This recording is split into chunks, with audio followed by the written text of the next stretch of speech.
I came to Dagon's cave to kill Richard Brent. I went down the dusky avenues made by the towering trees, and my mood well matched the primitive grimness of the scene.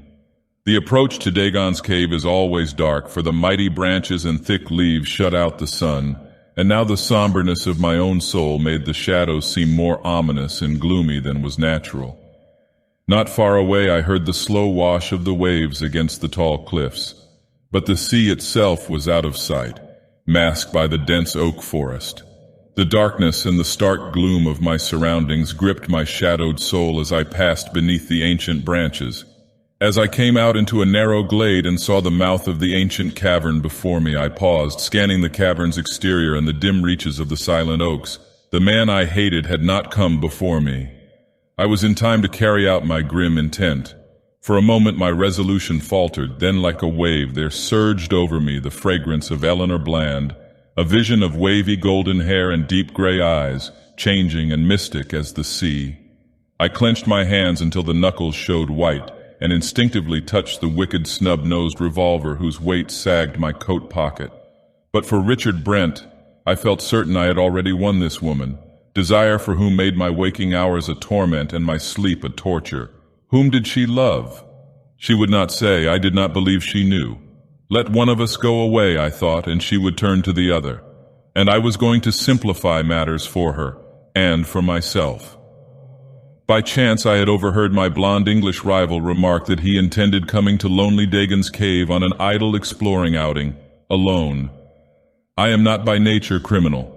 I was born and raised in a hard country and have lived most of my life on the raw edges of the world, where a man took what he wanted if he could, and mercy was a virtue little known.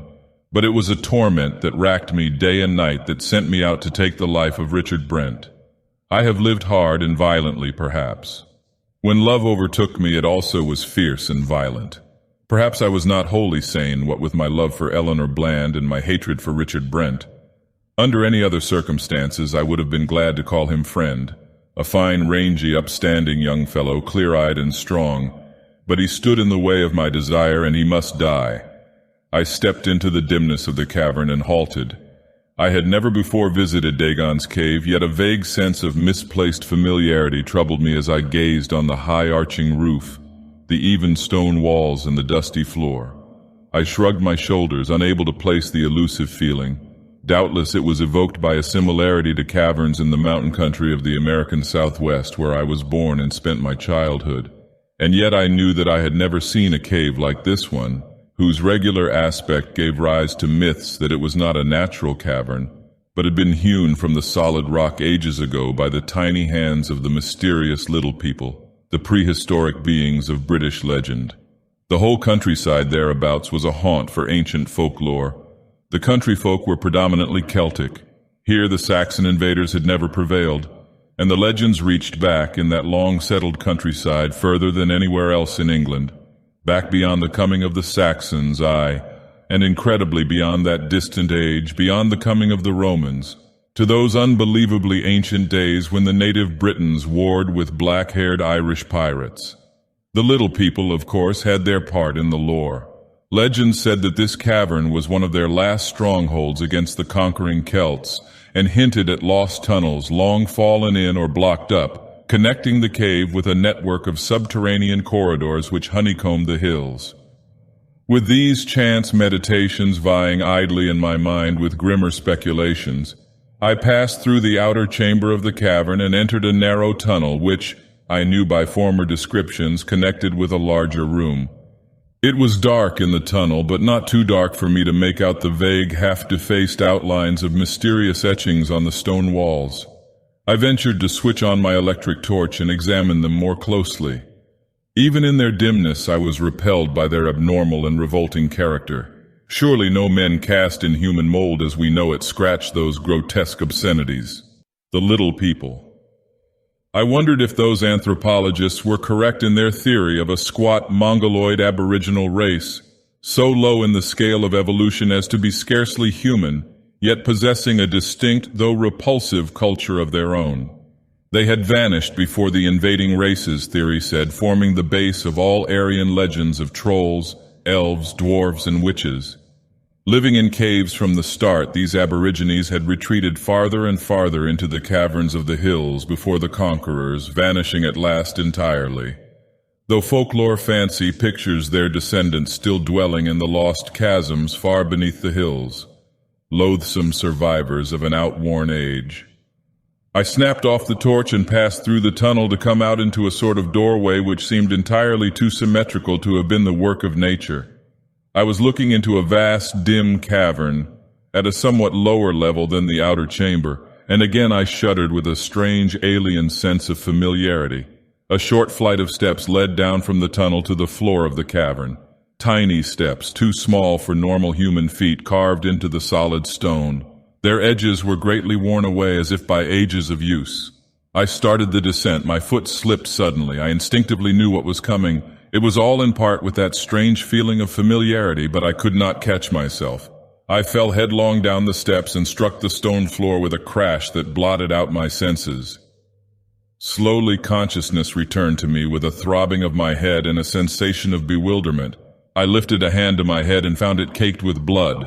I had received a blow or had taken a fall, but so completely had my wits been knocked out of me that my mind was an absolute blank. Where I was, who I was, I did not know. I looked about, blinking in the dim light, and saw that I was in a wide, dusty cavern. I stood at the foot of a short flight of steps which led upward into some kind of tunnel. I ran my hand dazedly through my square-cut black mane, and my eyes wandered over my massive naked limbs and powerful torso. I was clad, I noticed absently, in a sort of loincloth from the girdle of which swung an empty scabbard, and leathern sandals were on my feet. Then I saw an object lying at my feet and stooped and took it up. It was a heavy iron sword whose broad blade was darkly stained. My fingers fitted instinctively about its hilt with the familiarity of long usage. Then suddenly I remembered and laughed to think that a fall on his head should render me Conan of the Reavers so completely daft. Aye, it all came back to me now. It had been a raid on the Britons, on whose coasts we continually swooped with torch and sword from the island called Arian. That day we of the black-haired Gale had swept suddenly down on a coastal village in our long, low ships, and in the hurricane of battle which followed, the Britons had at last given up the stubborn contest and retreated warriors, women, and bairns into the deep shadows of the oak forests, whither we seldom dared follow. But I had followed, for there was a girl of my foes whom I desired with a burning passion, a lithe, slim young creature with wavy golden hair and deep gray eyes, changing and mystic as the sea. Her name was Tamara. Well, I knew it, for there was trade between the races as well as war, and I had been in the villages of the Britons as a peaceful visitor in times of rare truce. I saw her white half-clad body flickering among the trees as she ran with the swiftness of a doe, and I followed, panting with fierce eagerness. Under the dark shadows of the gnarled oaks she fled, with me in close pursuit, while far away behind us died out the shouts of slaughter and the clashing of swords. Then we ran in silence, save for her quick, labored panting, and I was so close behind her as we emerged into a narrow glade before a somber-mouthed cavern that I caught her flying golden tresses with one mighty hand. She sank down with a despairing wail, and even so, a shout echoed her cry, and I wheeled quickly to face a rangy young Briton who sprang from among the trees, the light of desperation in his eyes. "Verterix," the girl wailed, her voice breaking in a sob, and fiercer rage welled up in me, for I knew the lad was her lover. "Run for the forest, Tamara!" he shouted, and leaped at me as a panther leaps, his bronze axe whirling like a flashing wheel about his head. And then sounded the clangor of strife and the hard-drawn panting of combat. The Briton was as tall as I, but he was lithe where I was massive. The advantage of sheer muscular power was mine, and soon he was on the defensive, striving desperately to parry my heavy strokes with his axe. Hammering on his guard like a smith on an anvil, I pressed him relentlessly, driving him irresistibly before me. His chest heaved, his breath came in labored gasps, his blood dripped from scalp, chest, and thigh where my whistling blade had cut the skin and all but gone home. As I redoubled my strokes and he bent and swayed beneath them like a sapling in a storm, I heard the girl cry, "Verterix, Verterix, the cave, into the cave." I saw his face pale with a fear greater than that induced by my hacking sword. "Not there," he gasped. "Better a clean death. In Ilmarinen's name, girl, run into the forest and save yourself." "I will not leave you," she cried. "The cave! It is our one chance." I saw her flash past us like a flying wisp of white and vanish in the cavern, and with a despairing cry the youth launched a wild, desperate stroke that nigh cleft my skull. As I staggered beneath the blow I had barely parried, he sprang away, leaped into the cavern after the girl, and vanished in the gloom. With a maddened yell that invoked all my grim Gaelic gods, I sprang recklessly after them, not reckoning if the Briton lurked beside the entrance to brain me as I rushed in.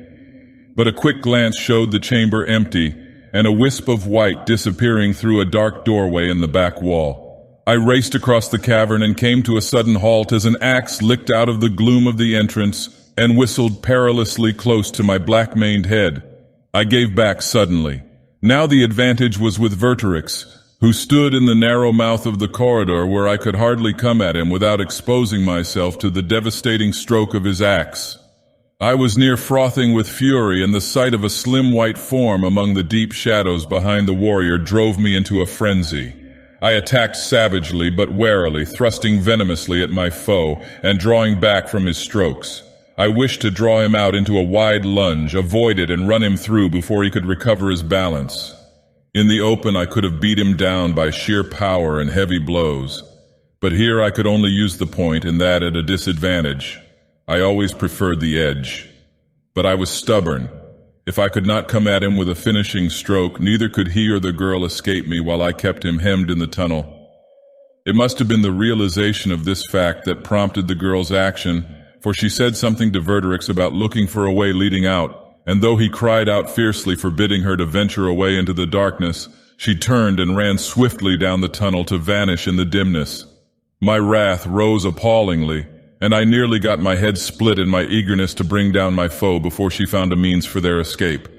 Then the cavern echoed with a terrible scream, and Verterix cried out like a man death-stricken, his face ashy in the gloom. He whirled, as if he had forgotten me and my sword, and raced down the tunnel like a madman, shrieking Tamara's name. From far away, as if from the bowels of the earth, I seemed to hear her answering cry, mingled with a strange sibilant clamor that electrified me with nameless but instinctive horror. Then silence fell, broken only by Verterix's frenzied cries receding farther and farther into the earth.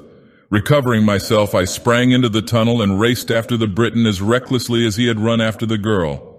And to give me my due, red-handed reaver though I was, cutting down my rival from behind was less in my mind than discovering what dread thing had Tamara in its clutches. As I ran along, I noted absently that the sides of the tunnel were scrawled with monstrous pictures, and realized suddenly and creepily that this must be the dread cavern of the Children of the Night, tales of which had crossed the narrow sea to resound horrifically in the ears of the Gales. Terror of me must have ridden Tamara hard to have driven her into the cavern shunned by her people, where it was said, lurked the survivors of that grisly race which inhabited the land before the coming of the Picts and Britons, and which had fled before them into the unknown caverns of the hills.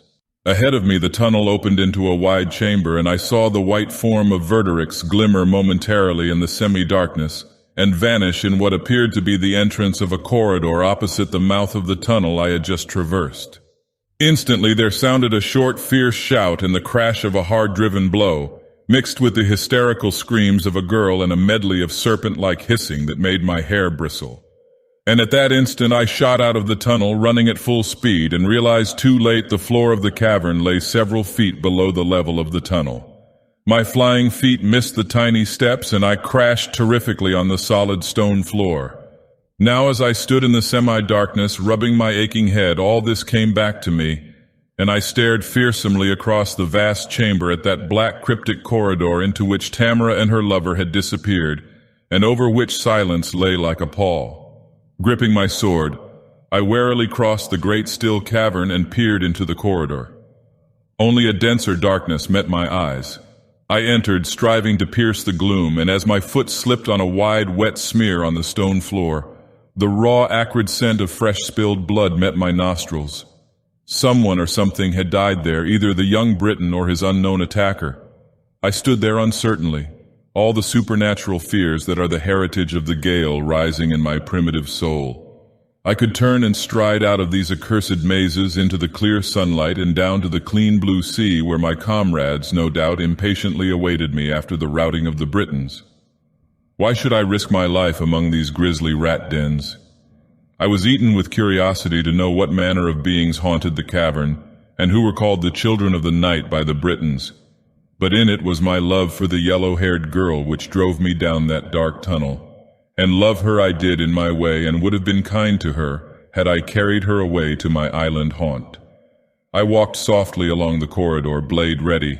What sort of creatures the children of the night were I had no idea, but the tales of the Britons had lent them a distinctly inhuman nature.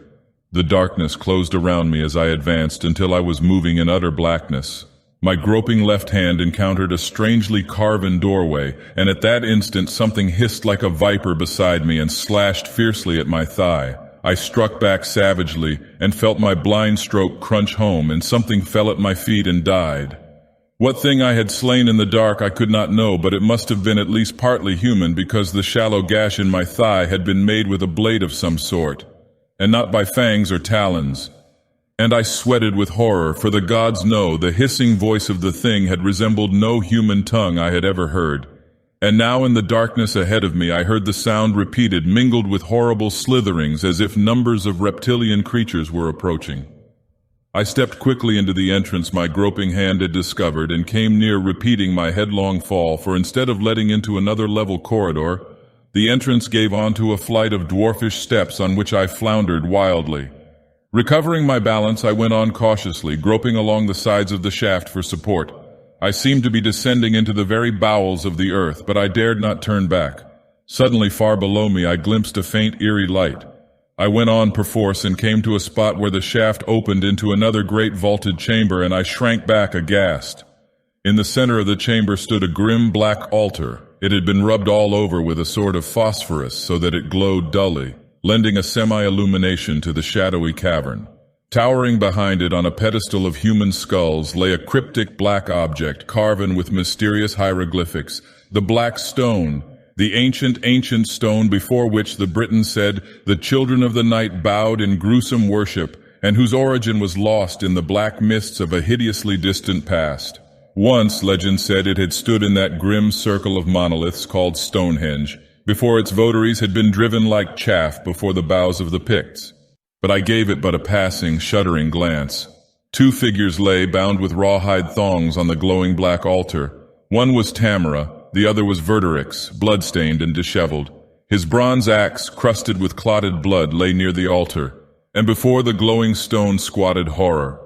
Though I had never seen one of those ghoulish aborigines, I knew this thing for what it was and shuddered.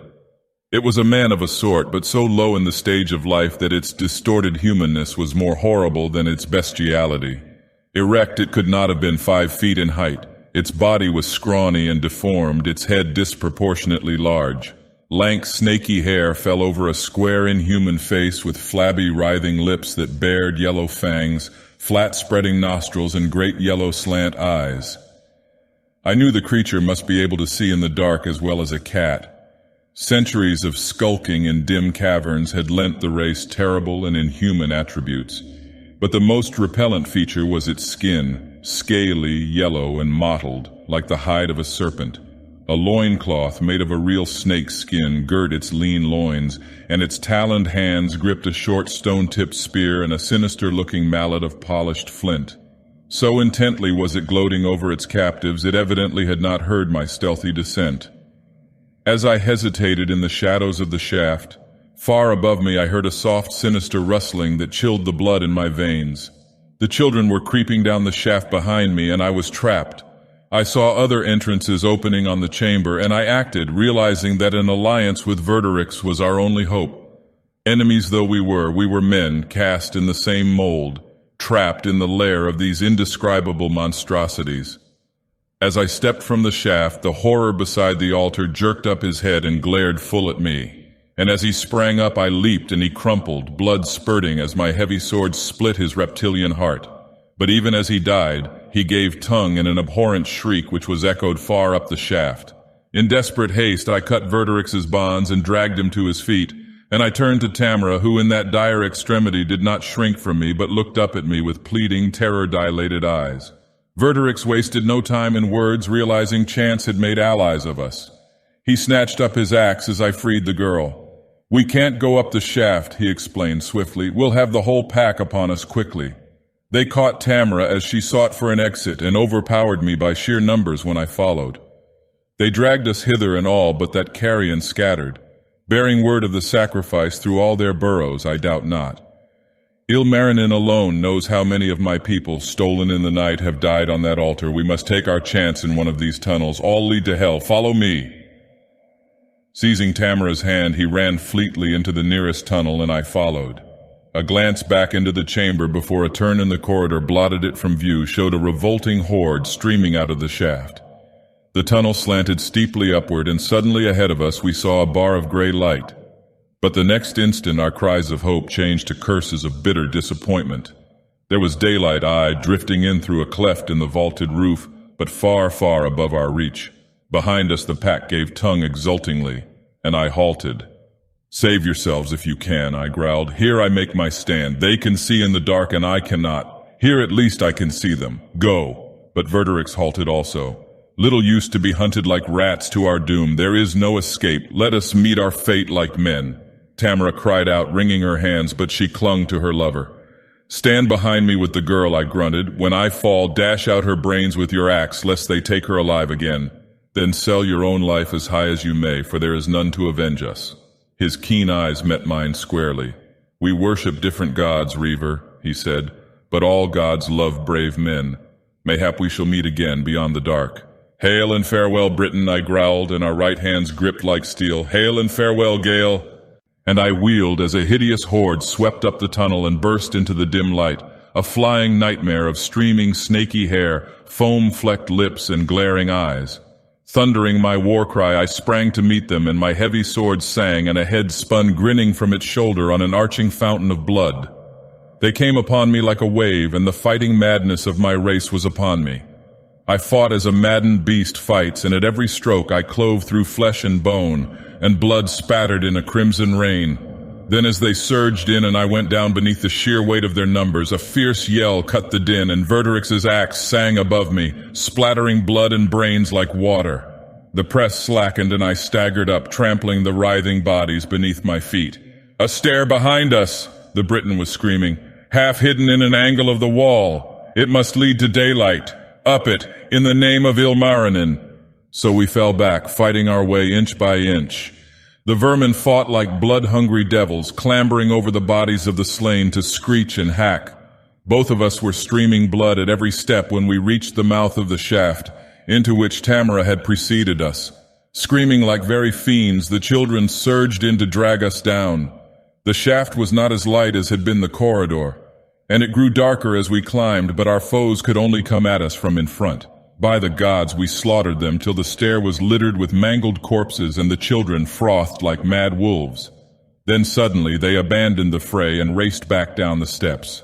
"What portends this?" gasped Verderix, shaking the bloody sweat from his eyes. "Up the shaft, quick," I panted. "They mean to mount some other stair and come at us from above." So we raced up those accursed steps, slipping and stumbling, and as we fled past a black tunnel that opened into the shaft, far down it we heard a frightful howling. An instant later we emerged from the shaft into a winding corridor, dimly illumined by a vague gray light filtering in from above, and somewhere in the bowels of the earth I seemed to hear the thunder of rushing water. We started down the corridor, and as we did so, a heavy weight smashed on my shoulders, knocking me headlong, and a mallet crashed again and again on my head, sending dull red flashes of agony across my brain. With a volcanic wrench, I dragged my attacker off and under me and tore out his throat with my naked fingers, and his fangs met in my arm in his death bite. Reeling up, I saw that Tamara and Verderix had passed out of sight. I had been somewhat behind them, and they had run on, knowing nothing of the fiend which had leaped on my shoulders. Doubtless they thought I was still close on their heels. A dozen steps I took, then halted. The corridor branched, and I knew not which way my companions had taken. At blind venture I turned into the left-hand branch and staggered on in the semi-darkness. I was weak from fatigue and loss of blood, dizzy and sick from the blows I had received. Only the thought of Tamara kept me doggedly on my feet. Now distinctly I heard the sound of an unseen torrent. That I was not far underground was evident by the dim light which filtered in from somewhere above, and I momentarily expected to come upon another stair. But when I did, I halted in black despair. Instead of up, it led down. Somewhere far behind me I heard faintly the howls of the pack, and I went down, plunging into utter darkness. At last I struck a level and went along blindly. I had given up all hope of escape and only hoped to find Tamara, if she and her lover had not found a way of escape, and die with her. The thunder of rushing water was above my head now, and the tunnel was slimy and dank. Drops of moisture fell on my head, and I knew I was passing under the river. Then I blundered again upon steps cut in the stone, and these led upward. I scrambled up as fast as my stiffening wounds would allow, and I had taken punishment enough to have killed an ordinary man. Up I went and up, and suddenly daylight burst on me through a cleft in the solid rock. I stepped into the blaze of the sun. I was standing on a ledge high above the rushing waters of a river which raced at awesome speed between towering cliffs. The ledge on which I stood was close to the top of the cliff. Safety was within arm's length. But I hesitated, and such was my love for the golden-haired girl that I was ready to retrace my steps through those black tunnels on the mad hope of finding her. Then I started. Across the river I saw another cleft in the cliff wall which fronted me, with a ledge similar to that on which I stood, but longer. In olden times, I doubt not, some sort of primitive bridge connected the two ledges, possibly before the tunnel was dug beneath the riverbed. Now as I watched, two figures emerged upon that other ledge, one gashed, dust-stained, limping, gripping a blood-stained axe, the other slim, white, and girlish. Verderix and Tamara. They had taken the other branch of the corridor at the fork and had evidently followed the windows of the tunnel to emerge as I had done, except that I had taken the left turn and passed clear under the river. And now I saw that they were in a trap. On that side the cliffs rose 100 feet higher than on my side of the river, and so sheer a spider could scarce have scaled them. There were only two ways of escape from the ledge, back through the fiend-haunted tunnels or straight down to the river which raved far beneath. I saw Verderix look up the sheer cliffs and then down and shake his head in despair. Tamara put her arms about his neck, and though I could not hear their voices for the rush of the river, I saw them smile, and then they went together to the edge of the ledge. And out of the cleft swarmed a loathsome mob as foul reptiles writhe up out of the darkness, and they stood blinking in the sunlight like the night things they were. I gripped my sword hilt in the agony of my helplessness until the blood trickled from under my fingernails. Why had not the pack followed me instead of my companions? The children hesitated an instant as the two Britons faced them. Then with a laugh, Verderix hurled his axe far out into the rushing river, and turning, caught Tamara in a last embrace. Together they sprang far out, and still locked in each other's arms, hurtled downward, struck the madly foaming water that seemed to leap up to meet them, and vanished. And the wild river swept on like a blind, insensate monster, thundering along the echoing cliffs. A moment I stood frozen, then like a man in a dream I turned, caught the edge of the cliff above me, and wearily drew myself up and over and stood on my feet above the cliffs, hearing like a dim dream the roar of the river far beneath. I reeled up, dazedly clutching my throbbing head on which dried blood was clotted. I glared wildly about me. I had clambered the cliffs. No, by the thunder of Crom, I was still in the cavern. I reached for my sword. The mist faded and I stared about dizzily, orienting myself with space and time. I stood at the foot of the steps down which I had fallen. I who had been Conan the Reaver was John O'Brien. Was all that grotesque interlude a dream? Could a mere dream appear so vivid? Even in dreams we often know we are dreaming, but Conan the Reaver had no cognizance of any other existence. More, he remembered his own past life as a living man remembers, though in the waking mind of John O'Brien that memory faded into dust and mist. But the adventures of Conan in the Cavern of the Children stood clear-etched in the mind of John O'Brien. I glanced across the dim chamber toward the entrance of the tunnel into which Verderix had followed the girl. But I looked in vain, seeing only the bare blank wall of the cavern.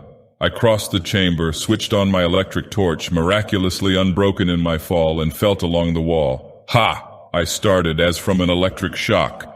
Exactly where the entrance should have been, my fingers detected a difference in material, a section which was rougher than the rest of the wall. I was convinced that it was of comparatively modern workmanship. The tunnel had been walled up. I thrust against it, exerting all my strength, and it seemed to me that the section was about to give. I drew back and, taking a deep breath, launched my full weight against it, backed by all the power of my giant muscles. The brittle, decaying wall gave way with a shattering crash, and I catapulted through in a shower of stones and falling masonry. I scrambled up, a sharp cry escaping me. I stood in a tunnel, and I could not mistake the feeling of similarity this time. Here Verderix had first fallen foul of the children as they dragged Tamara away, and here where I now stood the floor had been awash with blood. I walked down the corridor like a man in a trance. Soon I should come to the doorway on the left. Aye, there it was, the strangely carven portal, at the mouth of which I had slain the unseen being which reared up in the dark beside me. I shivered momentarily. Could it be possible that remnants of that foul race still lurked hideously in these remote caverns? I turned into the doorway, and my light shone down a long, slanting shaft with tiny steps cut into the solid stone. Down these had Conan the Reaver gone groping, and down them went I, John O'Brien, with memories of that other life filling my brain with vague phantasms. No light glimmered ahead of me, but I came into the great dim chamber I had known of yore, and I shuddered as I saw the grim black altar etched in the gleam of my torch. Now no bound figures writhed there, no crouching horror gloated before it. Nor did the pyramid of skulls support the black stone before which unknown races had bowed before Egypt was born out of time's dawn. Only a littered heap of dust lay strewn where the skulls had upheld the hellish thing. No, that had been no dream. I was John O'Brien, but I had been Conan of the Reavers in that other life, and that grim interlude a brief episode of reality which I had relived. I entered the tunnel down which we had fled, shining a beam of light ahead, and saw the bar of gray light drifting down from above, just as in that other lost age. Here the Briton and I, Conan, had turned at bay. I turned my eyes from the ancient cleft high up in the vaulted roof and looked for the stair. There it was, half concealed by an angle in the wall. I mounted, remembering how hurriedly Verderix and I had gone up so many ages before, with the horde hissing and frothing at our heels. I found myself tense with dread as I approached the dark, gaping entrance through which the pack had sought to cut us off. I had snapped off the light when I came into the dim-lit corridor below, and now I glanced into the well of blackness which opened on the stair. And with a cry I started back, nearly losing my footing on the worn steps. Sweating in the semi-darkness, I switched on the light and directed its beam into the cryptic opening, revolver in hand. I saw only the bare, rounded sides of a small, shaft-like tunnel, and I laughed nervously. My imagination was running riot. I could have sworn that hideous yellow eyes glared terribly at me from the darkness, and that a crawling something had scuttered away down the tunnel. I was foolish to let these imaginings upset me. The children had long vanished from these caverns, a nameless and abhorrent race closer to the serpent than the man. They had centuries ago faded back into the oblivion from which they had crawled in the black dawn ages of the earth. I came out of the shaft into the winding corridor, which, as I remembered of old, was lighter. Here from the shadows a lurking thing had leaped on my back while my companions ran on, unknowing. What a brute of a man Conan had been to keep going after receiving such savage wounds. Aye, in that age all men were iron. I came to the place where the tunnel forked, and as before I took the left-hand branch and came to the shaft that led down. Down this I went, listening for the roar of the river but not hearing it. Again the darkness shut in about the shaft, so I was forced to have recourse to my electric torch again, lest I lose my footing and plunge to my death. Oh, I, John O'Brien, am not nearly so sure-footed as was I, Conan the Reaver, no, nor as tigerishly powerful and quick either. I soon struck the dank lower level and felt again the dampness that denoted my position under the riverbed. But still I could not hear the rush of the water. And indeed I knew that whatever mighty river had rushed roaring to the sea in those ancient times, there was no such body of water among the hills today. I halted, flashing my light about. I was in a vast tunnel, not very high of roof but broad.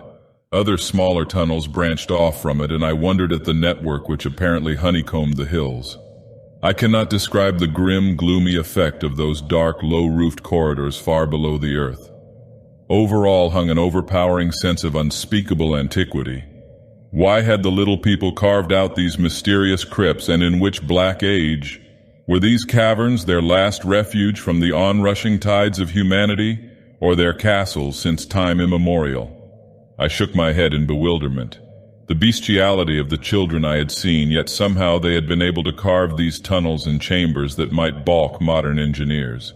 Even supposing they had but completed a task begun by nature, still it was a stupendous work for a race of dwarfish aborigines. Then I realized with a start that I was spending more time in these gloomy tunnels than I cared for, and began to hunt for the steps by which Conan had ascended.